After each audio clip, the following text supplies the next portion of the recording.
I really got to know my main spirit guide in 2007 when I was really sick. I mean, deathly ill. I was going to a hospital and having treatments and then coming home and lying down on the couch. And one day when I was lying down on the couch after the treatment, I was staring up at the ceiling and I felt myself just shoot like right out through the top of my head, and I'm floating above the ceiling and I'm looking down on my body. And then I realized there are all these spirit beings floating near the ceiling with me. And one of them was super familiar. I recognized this dude.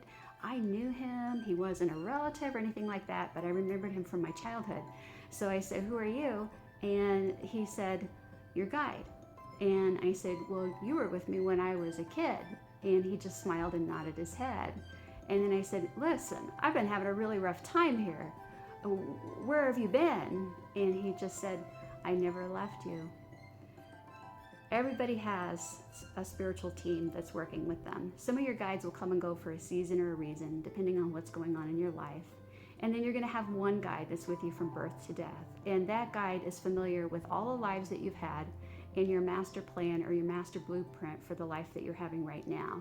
And that's why we call them the master guide. You're your own master, but they know the master blueprint for what you planned before you came into this life.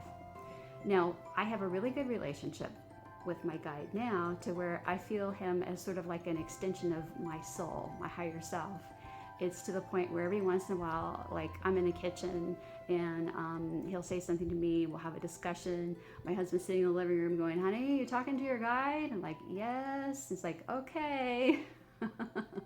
And I do teach people how to develop a spiritual rapport with their guides. But you know, you are always in charge of your own life. Your thoughts, words, and actions, you co-create your future. The guides are just a fantastic resource. They're always on standby. I call them the unsung heroes of the spirit world.